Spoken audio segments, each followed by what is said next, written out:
What up, roomies? Tonight's guest is someone who brings humor, honesty, and education into a topic that most people are either curious about or too afraid to talk about. She's a comedic sex coach who helps people understand intimacy, communication, desire, and the realities of relationships in a way that are both entertaining and incredibly insightful. Please welcome Lauren Goyette-Rowe. Thank What's you up? so much. What's up, Ariel? What's going on, girl? Nothing much. We're going to talk about sex, baby. Let's do it. Let's do it. Let's Let's do do it. it. Let's do it. So before we actually get into the whole sex topic and talking about the myths and orgasms and all that good stuff, how did you actually like get into like that field and where you like bring humor into it and all that? Great question. I work for a company called Athena's Home Novelties. They're based out of Woonsocket, Rhode Island, Hey, and they're celebrating 28 years next month. So what they do is their mission is to sexually empower and teach men and women and individuals to have better sex, better communication, and to incorporate sex toys to make that happen. So since I've been doing that for a bit, slinging those dildos, those cock rings, all the things, right? I'm slinging that lube. It basically is like a comedy show, right? You go in yeah, and you want people to be comfortable, and it's not always definitely. comfortable talking about sex. So we make it just like that. And then I realized that some people needed additional support, right? Such as communication. How do I even, bring up this idea that I want to try this thing with my partner without worrying about their like thinking I'm not enough or things like that. Like it's more of a collaboration when it comes to sex and pleasure and how we can kind of get everybody on board talking about it, Yeah. curious. So I've been a sex coach for about 3 or 4 years now, and I do one-on-ones. I have my own podcast as well, Desire Dialogues, where we just make talking about sex normal so everybody's benefiting. And roomies, for all y'all freaks, we're gonna put her podcast in the description so y'all could level up your bedroom game. You already know. Absolutely. Let's get you those good buzzing toys. Hell yeah. And the craziest thing about sex is that even though like in 2026, everybody's open about sex and it's kind of like I want to say like overly like put in our faces. It's still like this taboo subject that when it comes to like relationships, people still have like this hard time like communicating with each other. And you would think by now that that stigma would be over and done with. Yeah, you'd think we'd have it by now, but like we definitely still don't. It's still controversial, taboo, even though people have been having sex to make babies for years. When it comes to having sex to talk pleasure, it Yeah. just goes wanky real quick, and I don't know why. I don't I, know. I think it's because like because all right, I think porn has a lot to do with it. Like people think like the highest level of like sex or like intimacy is on some like hardcore porn, like straight like balls to the wall kind of shit. And I think is the the I don't know how can I say it, the pressure to Expectation? perform at that level kind of gets to people, I guess. Yeah, I would I'd say. say so. Yeah. Yeah. So We're when working towards like unmeetable standards. Okay. Like not every yeah, time you have sex is supposed to be porn, and not every time is someone supposed to take a 10-inch dong down their throat without blinking. It's like it doesn't work that way. That's not realistic. Okay. facts. They're porn industry professionals for a reason. Okay. I can't do all those things, and I shouldn't be expected to. That pressure is a lot. No, I get that, and it's like I guess like because of the fact that everything is hypersexualized, and porn would be like I don't want to say it's the main cause of it, but when we do look at porn, we see like these incredible people with these incredible bodies, crazy like half a arm, half a arm down there and shit. And they're like, what the fuck am I supposed to do? you know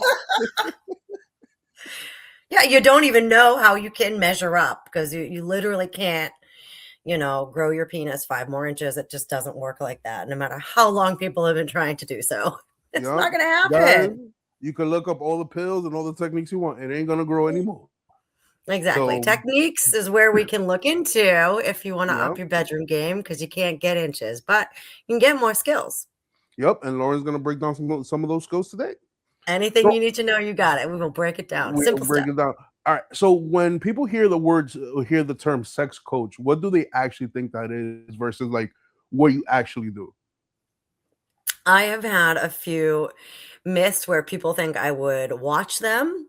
Those are like the Instagram lurkers where they can go and comment. It's not like, you can't see their real name, but Yeah. they're like, "So do you watch us and like tell us how to, do this better and stuff like that?" And I'm like, "No, not at all. We just talk about it and then you have sex after with the things that I suggested." Um, there is a lot of like, okay, what does a sex coach do? Okay, what is that? And it's not therapy. Therapy is based in the past. And I don't touch too much on trauma. I can work with trauma. I don't Yeah. work on trauma. All right. And the thing is, whatever someone may think it is, it's going to be the chillest experience where you get to just be guided into, okay, what is missing from my sex life? And where am I hoping to expand in my sex life? Is there things that I want to explore that I haven't before? If I'm not happy with my body, who was the last person that made me feel like shit in my own body? We True. can rewire all those things and especially all the negative messages, which is a lot of it. It brings a lot of shame, just so much stuff that could just be so much better. Yeah. True. And I think if people kept like a more of an open mind and kept like their standards like more realistic, people wouldn't feel like so uncomfortable during the act and actually like because I know like some girls and some guys have a really tough time, getting off and getting to orgasm. So it's like maybe at that maybe if they were just to bring down the standards and just be a little bit more comfortable, things would flow a lot easier. If am I on the like right path there? Oh, you definitely are. Yeah, and to grab that piece, it really is a lot of the times that pressure is taking us out of our bodies and what we're feeling, taking us away from our partners, however many people you got in the bed, right? The whole Yeah. circus, do your thing, but you're not all the way there, and it really you get this we put so much importance on climax in general. And what if the whole stinking journey, just pleasure, that's a journey, right? You don't need that end location. The more you focus on it, the harder it can be to achieve. And just when we're going to talk a little bit about communicating too, but it's like you can ask throughout, okay, like, what feels good for you? You're like, "Oh, do you really like it when I do that? Or do you like it when I do this?" Like Yeah. keeping an open dialogue so you're just right there together and you're not, the more that you're focusing on your partner, talking to the partner, whatever it may be, the less likely you're in your head worrying about how your fupa looks. Yeah, I got you. I got you. And when did you realize that people have like a really hard time talking about like intimacy, especially like with their partner? A long time ago.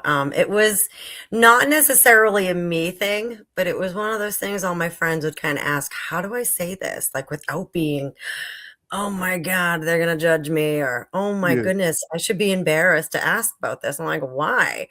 I'm more of a very direct communicator, and that doesn't necessarily work for everybody. Okay, it can be a little intimidating, but No, I've learned to stop.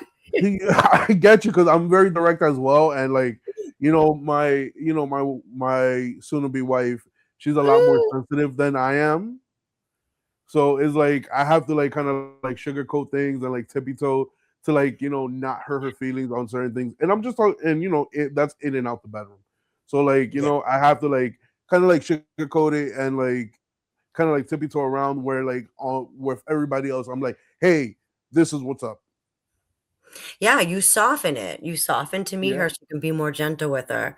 My partner is the same and he appreciates when I am gentle at times, but for the most part, I just go right to it and let him figure out his own feelings. But listen, we're married at work, so okay, I'm doing something right here. Yeah, but you doing everything right. You know how it is. The one rule that in life that everybody puts down a lot is like happy wife, happy life. You feel me? It And I is. Right? and my dad told me that, and I truly, I truly stand by that one. Yep. You're like, okay, I'm starting to believe it now. I hear Yeah. you. Oh yeah, man. Oh yeah. So like, um, what's like one of the common things that you see couples going through when it comes to like talking about intimacy? Is it like embarrassment or is it just like Hello? Can you hear me? Yeah, I can hear you, man. Hear me? Yeah, I'm wondering why my screen just went all black right now. I don't know. My screen just went all black for some odd reason. My my my Serato popped up. Sorry about that. But Oh, no problem. is it like embarrassment, or is it like it's just that they don't know how to actually like bring the topic up? All of it. It's embarrassment. It's the fact that you're about to be vulnerable. And exactly, okay, when do we talk about this? The biggest no-no is talking about sex, if you're not satisfied in the moment, okay? Like in between throws, all right? Yeah. It doesn't work that way. Tone, okay? Turf and timing are huge. Okay. So outside of the bedroom, if you want to talk about sex, is the best time to do it. Okay. And this is like you can let your partner know beforehand to set them up. Okay. This is the thing. Set Yeah. yourselves up for success. The first thing I would suggest saying is, hey, there's been something that's been happening between sex lately that I'm not necessarily digging. I have a couple of ideas that I'd like to try. Would you be open to talk about that tonight with me at dinner? They True. have a chance to say yes or no, right? And they also Yeah. have a chance, if they say yes, now they prep and they know exactly what it's about. It's not that we need to talk and then they're waiting for the freaking bomb to go off. It gives you a segue in there. And the tone was like, let's talk about how we can make this work, right? It's collaborative. You're inviting them in. You're not yelling at them. You're not shaming them. You're not telling them that they're just doing this technique and the whole thing. Absolutely wrong. You're I saying got I'm you on ready to that. give some feedback and I want to hear like what you have for ideas to add. Yeah, and definitely since it's, it takes two to tango in this case. It really does. It does. you know, the collaboration of it all is really important, especially the communication, because of the fact that you may not be, you may think one thing, but you may not be actually doing it. Do you see a lot Very of true. that? Yes. Yeah. Like, oh, I thought I was doing that. And it's like the hardest conversations that couples tend to have is when someone isn't feeling satisfied. All right, in the bedroom. And then most people are going to avoid this conversation completely because they're afraid it's going to hurt their partner and or damage their relationship, right? But when we avoid the conversation, it's going to create so much more distance, right? All those like, I should have said this, right? You're just skirting away. You're being, just being a pansy about not bringing it up. But like the key is how you bring it up with that tone, right? So instead of saying something like, you're not satisfying me, that Yeah. immediately is going to put someone on the defensive. You're like, ooh, like, ouch, Yeah. right? As soon as you say you, that other person is going to be like, pull back a little bit. You're feeling blamed, right?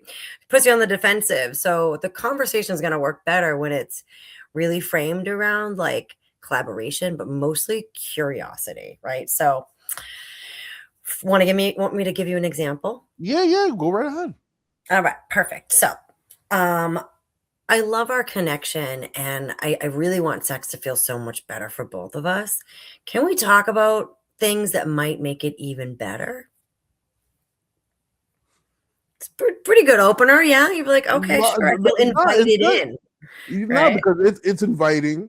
It's basically saying, I'm good. I'm good where we at, but we could spice this up a notch. We could take it up to another level, girl. You know what I mean? So Absolutely. So you already have in there that you're affirming. Okay. You're like, I love our connection. So that person is already secure hearing this message. You know what I mean? And the timing is everything too, right? You're not in the middle of P and V or whatever you're doing, like in between licks. So yeah, that timing, yeah, that timing's everything. And then when couples talk openly together, it's really like it's not a problem to be fixed anymore. It becomes something that we can grow together, work on, and make even better for both of us. And yeah, so definitely conversation should not be happening like after sex when you're disappointed to wait for yourself to get kind of back down to baseline and you're not like in the moment and in your feels. no, I get that 100% because it's like you don't want to. I don't want to say it like this, but you don't want to give critiques right after the deed. Yeah, they're vulnerable, all right? They haven't even got yeah, their yeah. dick back in their pants. Calm down. Yeah, calm You down. feel me? There's still fire burning. You feel me? You gotta let it simmer. It is, and the body is flooded with oxytocin, dopamine, and adrenaline. So it's like that's not the time to go at it. Okay. It's a very vulnerable time. And like another thing too is when we motivate our partner to kind of meet us where we want something new, it's like that inviting your partner, but like also inspiring your partner. So like you can, focus on not focus on what your partner isn't doing, but like focus on creating an environment where you can ask them to do more of those things that you actually want, specific as you can get. Get as specific as possible. Okay, okay. So the more specific, specific you are, the better it is, because now it's like you're tearing down that wall of embarrassment, and you're basically telling them, "Hey, it's cool that you do this, but maybe you should try a little bit of this. I really like that, and you shouldn't feel embarrassed towards it, or feel that your partner would receive it in a negative way, especially if you bring it in, a collaborative in a collaborative energy. Exactly. It's like, so for example, if you want to be feeling safe with this person, especially because they probably just licked your asshole, right? So you're going to want to be Hmm. safe with them. Okay. So Yep. make sure next time they don't bite you. So make sure you talk to them the right way. So, for example, if my partner's going down on me, I can be like, listen, it feels like you are biting my clit. We literally had this, but he got his teeth fixed. It's fine. But I'm like, it feels like you are biting my clit. I'm like, is this like, I don't know. Do you need a shave? Like, what's going on? And I'm like, "Can you just, like, put your tongue out straight?" And I'm like, "Okay, let me just hump your face." And I'm like, "That feels better." So, like, we we literally had to work it out. I'm like, "What are you doing with your mouth?" I'm just getting this, like, biting, pulling feeling, and it isn't working for me. I want this, I love when you go down on me, but can we try a few new techniques? And he said yes. So it worked out. Now that shit is great.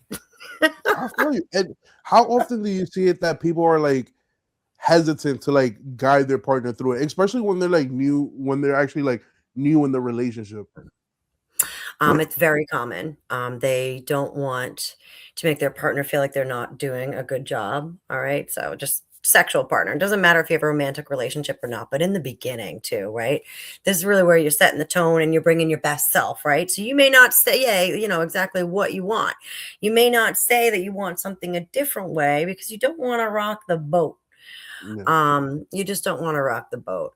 So a lot of the times, it is women that I find have the hardest time asking for what they want because they're worried about hurting that other person's feelings and worrying about coming off too demanding and a couple other things like that, right? The likes and the yeah. dislikes. We don't really, they just want their partner to assume so they don't have to have the weird conversation because it's just weird for them for whatever reason.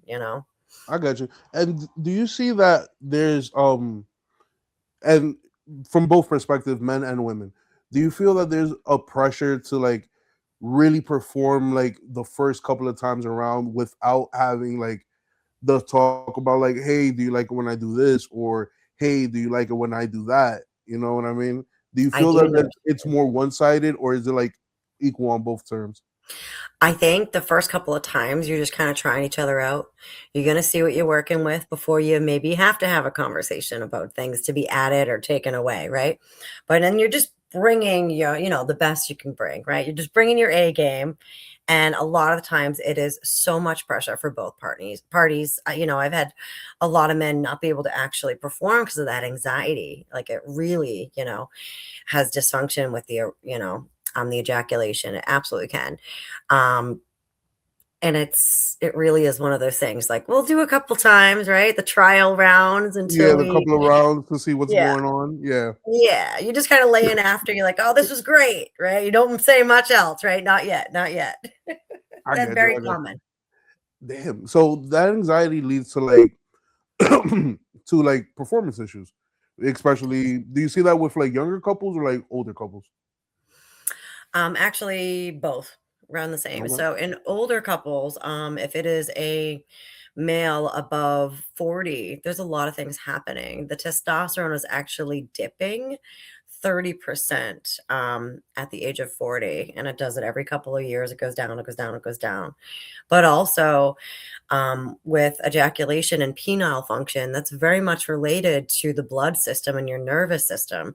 So if you have heart problems, if you have blood pressure, those things are going to be more into play on the performing, like the functionality of the erection. Okay. And a lot of the times younger ones, they'll present the same symptoms, right? It's like that erectile difficulty. They can't get fully erect, but it's so much nerves. It is mostly anxiety. Not often, is it due to actual blood flow and functioning or anything like that. It's more the anxiety. So, No, I get that, especially that when you want to impress your partner, or this is somebody that you really wanted to get with, and now the time's there, and now you're up to bat, but you're yeah. striking out. Yeah, you're up to bat, but this ain't up to bat. No, Yeah. you're not batting anything. No. So, It's happened. I've seen it before. I've experienced it personally. I get it. Just be real good with your tongue, okay? That's it. Be yup, real good with your tongue and your fingers. We'll make it work. make Oh, it we work, don't my because I guy. broke up with you and I found somebody else. Terrible. I know, but it's true. Hey, it happens. It's life. You feel me? It's life. It is. So It's human. Mhm. sometimes you gotta take a L to get a W. You know what I mean? You learn from your past mistakes, and you just gotta learn how to calm down. Roomies, learn how to calm down and just play it smooth. You'll be all right. Yeah. You got it. You got it. But we had before we actually started this, we actually chose a couple of things that we were going to talk about, and one of the things that we were going to talk about was the two type of sexual desires people have. So, what are the two type of sexual desires people should understand? I got you. It's a big deal. There are two types of desires. It is spontaneous and responsive. That's it. Okay. That's it. Two. That's all you have to worry about is two. So spontaneous is like, I see you, I'm horny, let's go. You're going to notice that the spontaneous really coincides with that first, that honeymoon phase of a Yeah. relationship, right? Because that is fueled by basically what your body it's like sex cocaine, honestly. It's like horny sex cocaine, and it's not sustainable, so your body stops making it, right? Yeah. You are getting like absolutely flooded with the norepinephrine, the dopamine, the oxytocin. You're like, let's go. So you're so amped, and that spontaneity eventually does dip down after the honeymoon phase, right? 6 months, 9 months, sometimes a year and a half, right? Yeah. That newness is the spontaneity factor for a lot of things.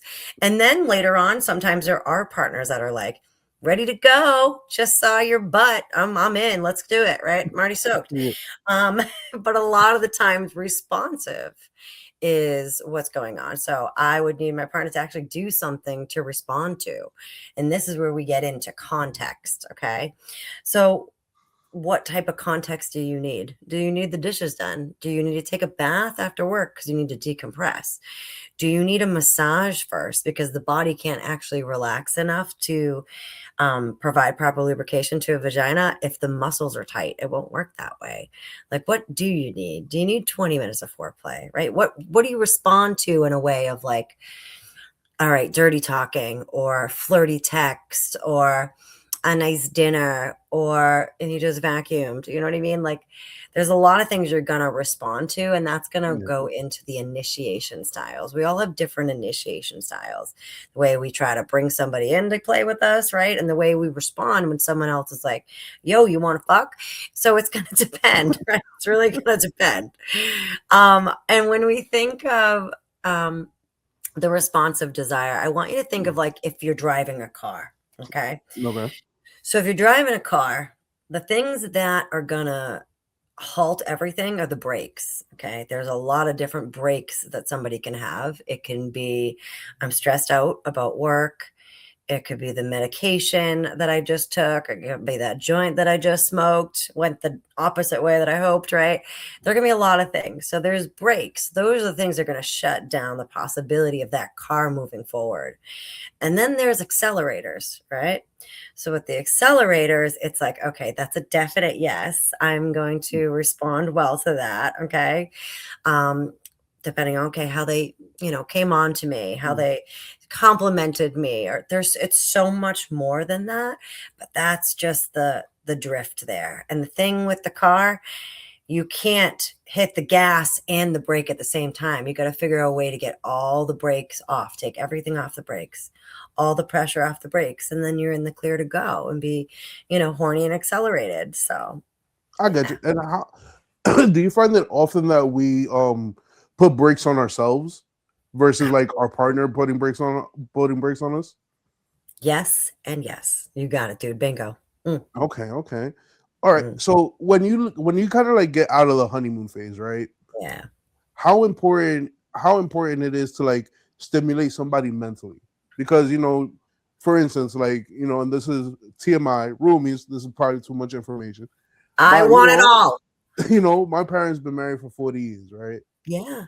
And they still going at it like two bunnies and shit. I'm happy for them. It it grosses me the fuck out. Okay. You feel me? It grosses me the fuck out. But that's something that I want to have with my future wife. And, I want to be there when, like 40, 50 years down the line, and I'm still like a horny little kid trying to grab her ass and shit. You know what I mean? Yes. And like we do, we all want that. And that's the thing. Yeah. Same thing with my parents. They've been together for, oh, I don't know, 40 years. They have a sex swing in their basement. You're welcome. That was me.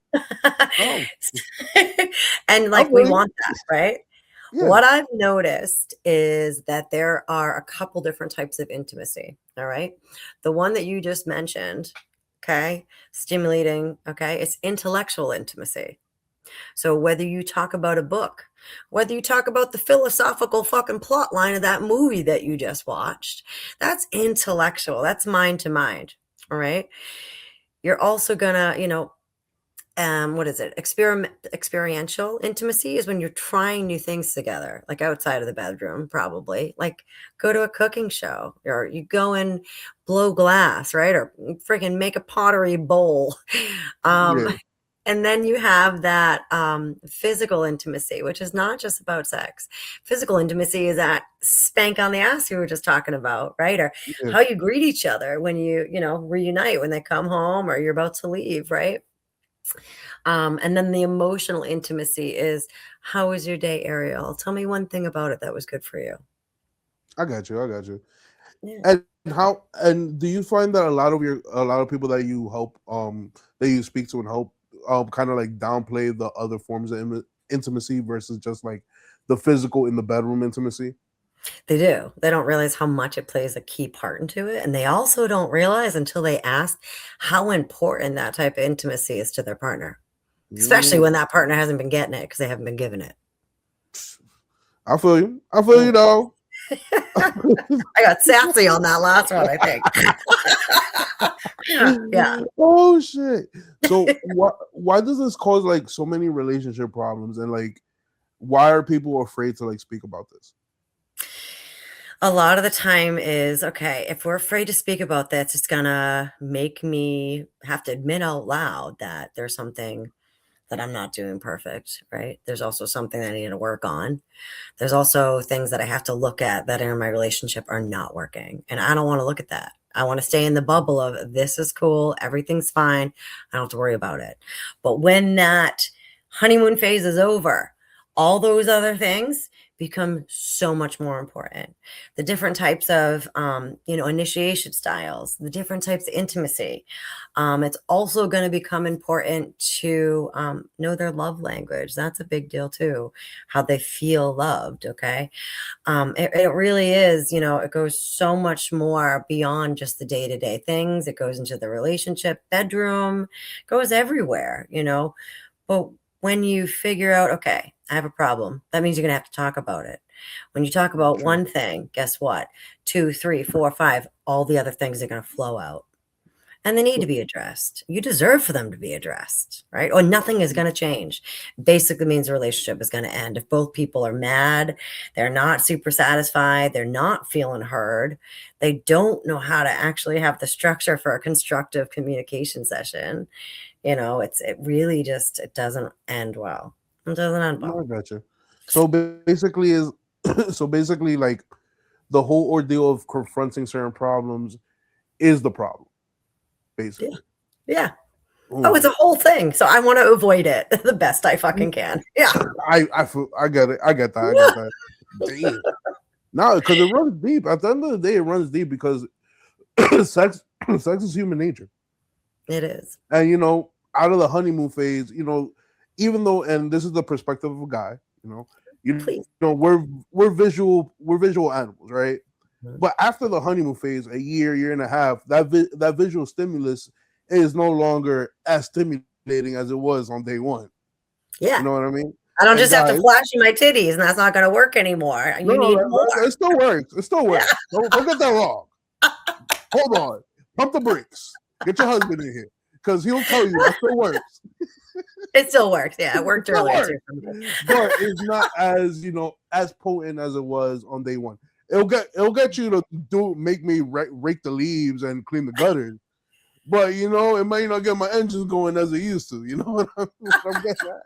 I do. I do. It's not the same fuel, right? It's It's still not the good same fuel. fuel, but So it's like, at what point do like couples like start like communicating this and letting each other know that the visual is not as stimulating or as potent as it was in day one? Because at the end of the day, even if you have like a great relationship outside of the bedroom, things are going smooth, whatever the case may be, but that's the one thing that's lacking and after a that's while. usually the case.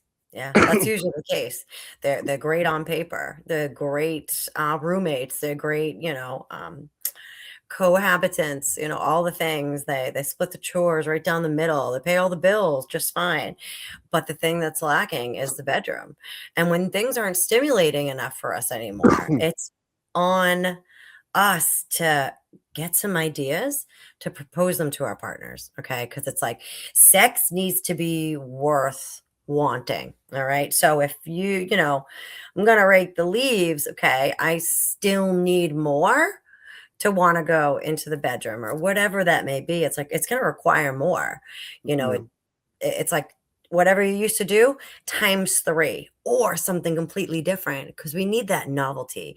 So for you, it sounds like you're a visual, and many men are visual.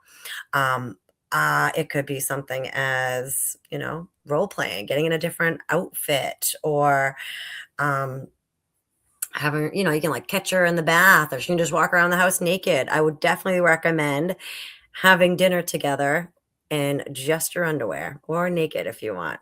It's very fun. Or playing games, right? Just Yeah. naked. Right. So there's ways to add in, to really amp the stimuli up because you do need more. And that's Yeah. so normal. That's natural. That's how it's Okay. supposed to go. Yeah. No, because like, since these topics are not really brought up, and like, I don't really want to ask my parents for like that kind of advice, or like, Right. or somebody, my age, or whatever. They don't want to ask their parents or like older people, like, hey, what's the success to you still busting ass 40 years into your relationship? You know what I mean? The fun thing is, I bet you more often than not, they'd be actually really thrilled to answer you. Oh yeah, You know? believe me, if you ask my dad, he'll be more than happy to talk shit with you all day long. And I'm not with any of that. Mhm.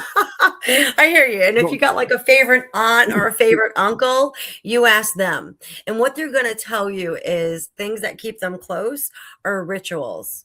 All right. yeah, Relationship rituals. It keeps things fresh, but it also keeps it connected and coming back to each other on a continuous basis. My parents go out to eat every single Thursday. It's just what they do. I have my boss, she actually will do something called breakfast titties. So she'll serve him avocado toast and then go behind him, put her breasts on his back, and then that's how they hug in the morning as he eats his toast. It's like, it's the little things, but they're rituals, and it keeps you engaged. It keeps the stimuli up. So 'cause you can always make new rituals, right? But the True on point is to that. connect. True on that. True on that. And lady roomies, start giving out them breakfast titties to help Breakfast you out. titties are a game changer. They But really are. so like when you get to the point now that you need more than just the visual stimulation and you're out of the um honeymoon phase, right? Yeah. And the desire is kind of like dropping a little bit. I wouldn't say the libido, but the desire is dropping a little bit. Um, and your partner or one party is feeling like you're not attracted to them, or that you feel that your partner is not attracted to you. Like, is that like a common thing to see?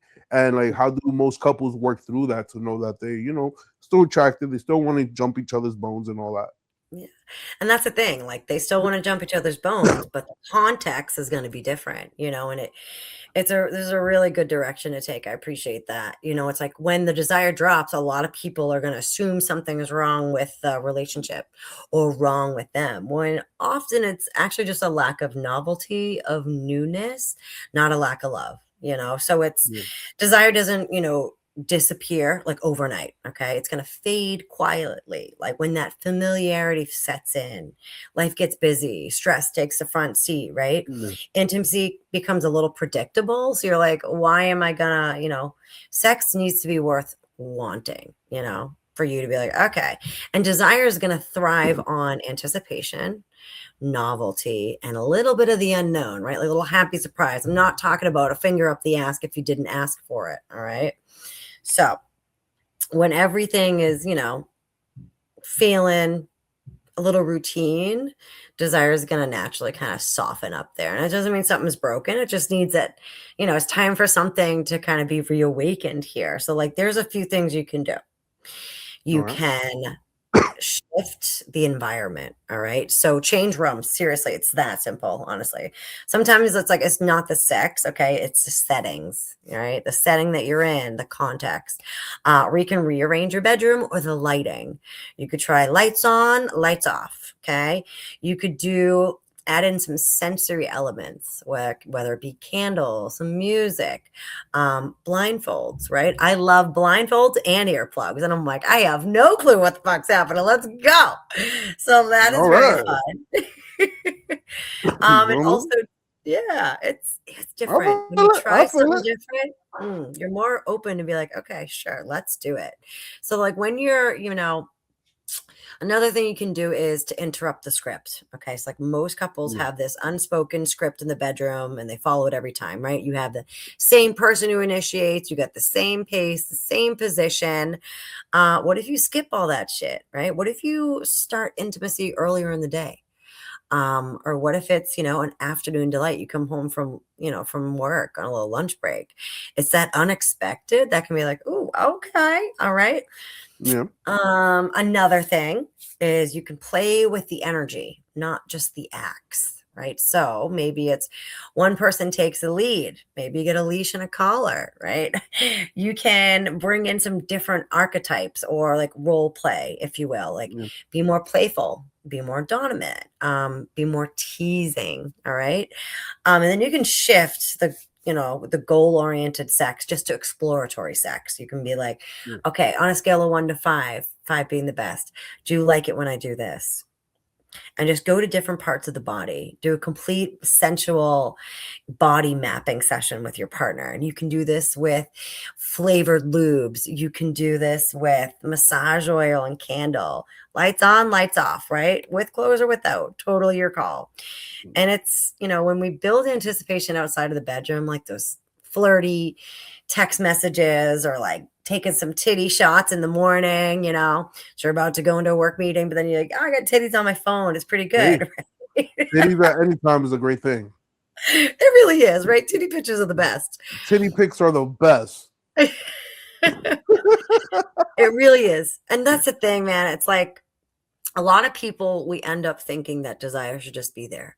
And we're Yeah. always surprised when it's like, oh, where did it go? Even though all of our friends have talked about this, everything we've, heard, like, okay, it's gonna eventually, go away. It's the thing is, it's just long-time desire is something that you participate in creating Okay. every single fucking time. And it's not passive, it's responsive to how you live, how you connect, and how willing you are to step out of that routine. It just figure out exactly how to continue to invite desire in. I get that. I get that. And like, and that actually leads us to our next topic, which is how to motivate your partner into, being a little bit more active or trying out new things. Like, how important is it to, well, we all know that with a long period of marriage and being together, Yeah, being exploratory and trying new things is extremely important, especially to keep that desire in the bedroom. You know what I mean? But like it motivated them to try something new. yeah, so how do you like motivate them without like hurting their feelings or like having them feel that you want something different or new that's Yeah, not them?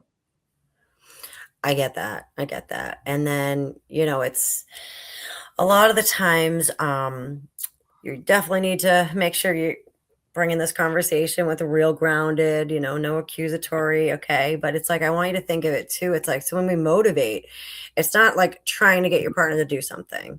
The shift is creating a space where everybody gets curious and open to exploring it together. Okay. Because people don't open up sexually when they feel judged, right? Or rushed or fucking evaluated. It just, True. right? It's not that way it's going. So, and if your partner feels like they're already not enough, anything new could feel like criticism. So we got to be, going at this nicely. All right. There's certain structures that you bring with this. The first one is, positivity. All right. So it could be, I feel really connected to you, or I love being with you. Right. Yeah. That's that first step. And then the second one, curiosity is a direction. Okay. You could say, I want to try this. Instead of that, you could also say, I've been thinking about something that could be fun for us to explore together. Would you be open to that? Right. That question, that invitation. Um, and the thing is too, if you want your partner to open up, it's really suggested that you go first, right? You started this conversation, right?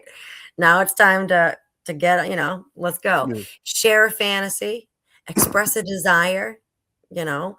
Vulnerability is going to invite vulnerability. So, a new fantasy, not a new fantasy, a common fantasy that a lot of people have is, I want to be tied up. Okay.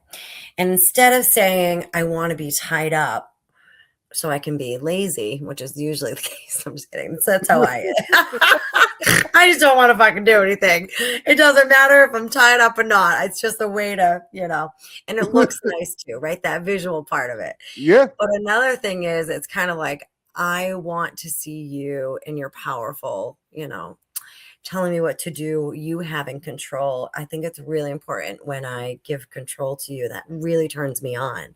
I work all day. I don't want to have to think about anything else. Would you be open to trying that for me to see if it could be good for you too? Something like that, and No, it's, yeah, I got you. I got you. I got you on that. So like, yeah, and it's good. no. Go right ahead. Go right ahead. 'Cause I'm learning. I'm You liking learning. it? I'm taking notes. Yes, I hope so, right? And that's the thing. It's like, as soon as we're open to, somebody clicks play on this episode, they're already halfway to winning that, Yeah. next battle that is Bec- probably around the corner. yeah, It's because just how it goes. most of the time people I've noticed, like, especially when it comes to sex and like performance, people are very like, one, embarrassed, and Yeah. two, close. I don't want to say close minded, but that's kind of like the direction I want to go in.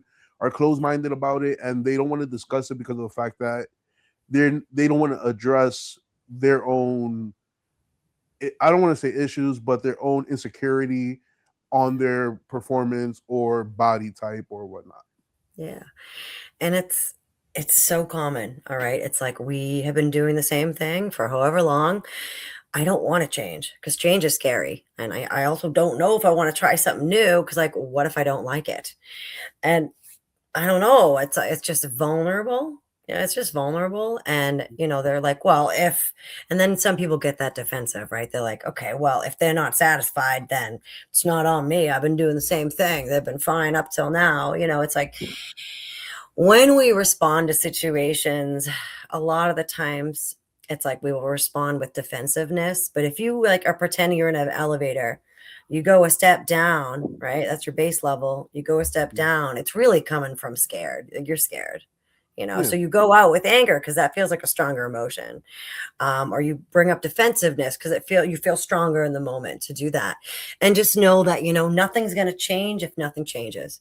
So if your partner's telling you there's some room for some evolution here, I really hope that, you take it as an invitation, to grow together, to, try new things. You have no idea what you don't know. So what if that's you true. are to try that thing? What if you are to try prostate stimulation and put a butt plug in and it blows your mind? But you've been saying for 3 years, or to anybody who asks, you're like, no, I'm not doing it. It's gay, right? It's like there's so many things you don't know until you don't know. And as we grow and as we evolve, just like our taste buds change every 7 years, your sexual taste buds are going to change every 7 years too. You owe it to yourself to try new things to bring you pleasure. Like you totally do. No, that's Uh, 100% a fact. yeah. 100% a fact.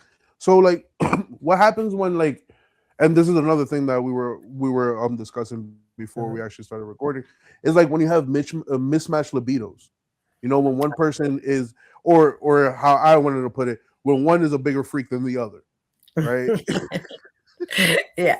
It's the truth. It's the truth. Like you always have that one relationship where either the husband's a big ass freak and the wife is kind of more on the timid side, Yeah. or the wife is like a super freak and the husband's like, "Hey, whoa there, I'm super vanilla. Maybe I'll throw some sprinkles on there once in a while, but I stay in my lane." Yeah, it's like I can't be doing this every night, right? I'm tired. The thing is, it happens a lot. Okay, it's more Yeah, common than not.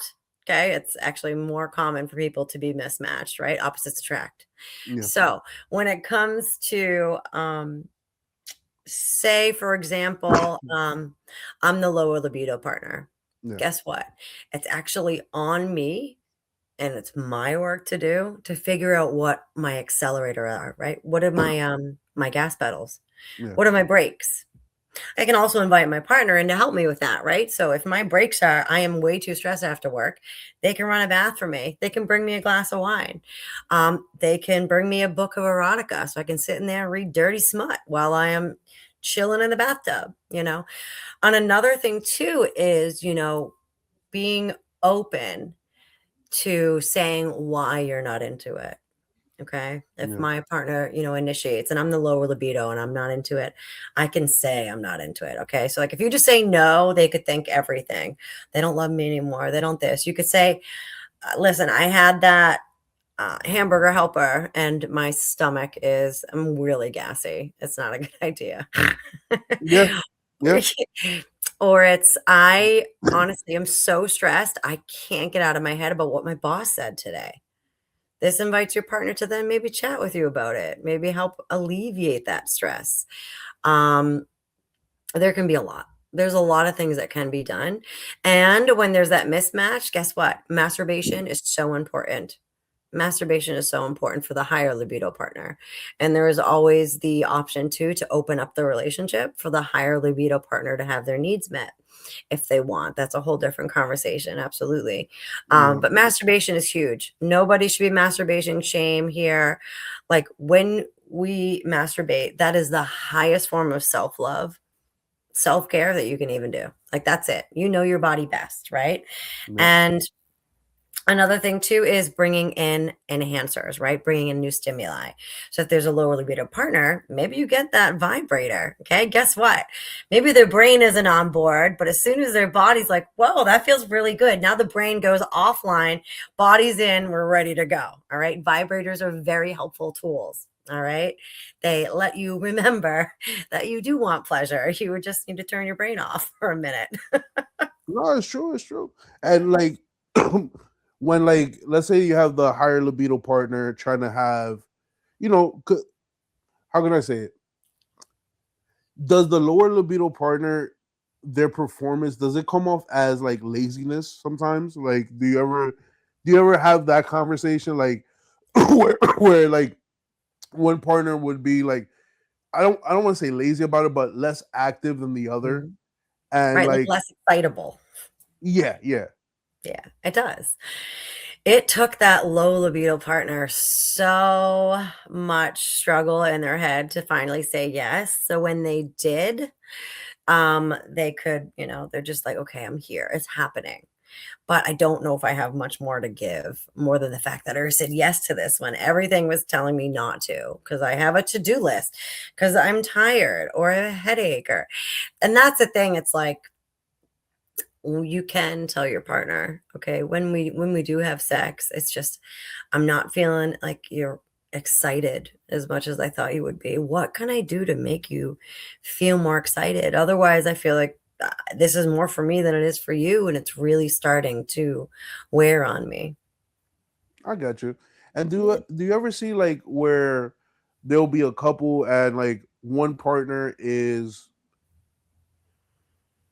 how can I say it, like they're more on point. I don't want to say on point, but it's like they're more they're more intuitive with their partner's needs than the other partner. Like one partner will make sure that one part of their partner gets off like repeatedly, and then like towards the end when that partner is done, they're just like, hey, let me know what you want. Yeah. Yes, that happens a lot, and that's, communication skills, but it's Yeah, also, it's like, okay, that's just the type of lover you are. You're paying attention to your partner's body and reactions. And one of the most underrated skills in intimacy is observation, so yeah, bodies communicate constantly, even if, they don't say anything, right? So if you're wanting to be a better lover, these are the few tips that you can really tune in, all right, and change what's happening. You can learn a lot by paying attention to things like their change in breathing. Do their muscles relax or tense up, right? Do they lean in or do they pull away? The sounds or the movement, right? The arching of the back. Okay. It's like great lovers aren't mind readers, but they're very attentive. They're observers, and when you combine that observation, intimacy becomes more collaborative, instead of performing or guessing. Did that answer your question? yeah. Actually, it did. Okay. It did. Yeah. So like, and that actually came up to like what I wanted to bring up, that we had spoken about. How important is the observational part of sex, when even though you can have a clear line of communication with your partner, and they could be like, oh, I like it when you stick your tongue in my ass and pull my hair while Yeah, you do it, you know but there's certain things that subconsciously they might like that they're not expressing, but you can see it through observation. you can. So that's the thing. Take those body cues, and it's that exploratory type of feel. Okay, so every time you go into the bedroom, you're an explorer. All right, you put on your hat, get out the map. Let's fucking go. Right. So you can, make it a mission if you want to try new variations of what you're already doing to see if your partner's body responds in a positive way. And when they respond in a positive way, they don't have to say anything. Then you can do more of that. Um, it can be really tricky since we're not mind readers to know what our partner Yeah. likes. There is so many things. I actually have a 30-day couple challenge, which is one every each day. There's one communication activity and there's one sexual activity. And Oh, my couples rave about this. They're like, I never would have thought to even ask them this, or I never would have even thought to try this in the bedroom. There's so many different things that you can utilize to help bring in new ideas, to help encourage the conversation. There's also we can link all these in the show notes. I got you for some freebies and some extras just to really make your audience feel fucking supported as all hell in their sexuality. There is something called a won't, will, want list. All right. So there is like 3 pages of different activities, and you can go down it and be like, okay, I want this. I will do this, or I won't do that. All right. And it is It is going to open your eyes to some things you've never thought about before. If you're looking to try new things in the bedroom, or you just maybe don't know how to ask your partner for what you want, but you can share your side of that sheet with them. And it's very, very fun. It's very fun. You learn a lot of new shit. So, No, no, that sounds dope as hell. yeah. I definitely, when you send that over, I'm gonna talk to the wife and see if she wanna be a freak on the leash this month. Yes, I love it. Oh, I'm so excited for you both. So, like, what's like some of the biggest myths that people think about, like when it comes to like sex and the orgasm? One of the biggest myths about intimacy is that great sex just happens naturally. All right. In Mm, reality, it doesn't. no. Intimacy comes from curiosity, communication, and like attention, So let's see. So a couple myths about orgasm is you have to come each time, um, or it's not good, right? It wasn't good. Another thing is if you're not fully erect, then you're not fully turned on. That's incorrect. All right. Um, there's also that thing of if a vagina is not wet, she's not turned on. Lubrication does not equal arousal. Okay. Those are two separate Mhm. systems in the body. Um, your partner should just know what you like. That is a fucking farce. You're Super doing them fun. a disservice, right?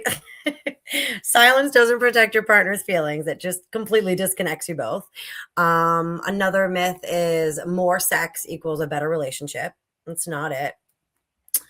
Another myth is people only try new things when something's missing. Like when something's missing, that's not how that works. Yeah. You just do it because you already know you could just have a full plate of good things to try, right? Another myth is if it's not working, something's wrong with us, right?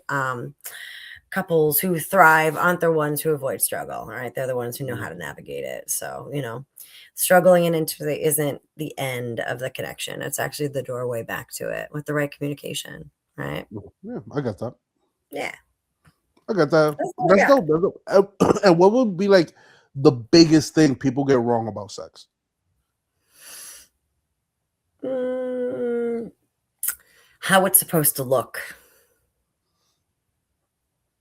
We get that I, performative from porn, right? yeah, I How was it's about supposed to to say, look. and it goes back to the whole porn thing that you know, be when we watch porn, we see like this hardcore porn or like you know these crazy positions that some people aren't flexible enough to get into, or Yeah, size of packages or size of females attributes and whatnot, where they're like, hey, like the average person doesn't amount to that or whatnot. You know what I mean?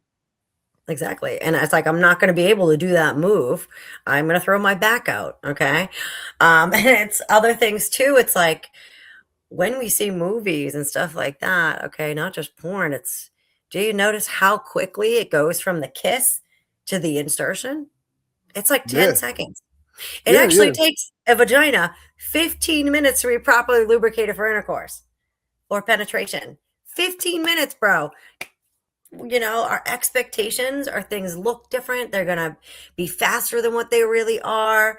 The orgasms are going to be stronger than what they really are. And if none of that's happening, something's wrong. And that's not the case. That's not the case. It's going to look so different for everybody because we're all so different. Hmm.